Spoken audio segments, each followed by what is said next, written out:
जय जगन्नाथ दोस्तों, मैं एक नया वीडियो लेके आई हूँ। और ये आप देखिए, किचन रूम का कलर है। आपको कैसा लगा ज़रूर कमेंट करके बताइएगा।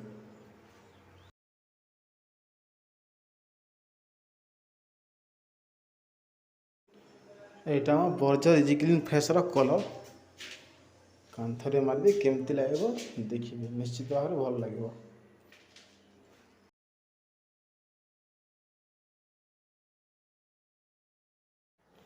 दीवार पे पहले कोट का वीडियो नहीं बनाया क्योंकि ये वीडियो बहुत लंबी हो जाती, इसीलिए सेकंड कोट से वीडियो डाला है।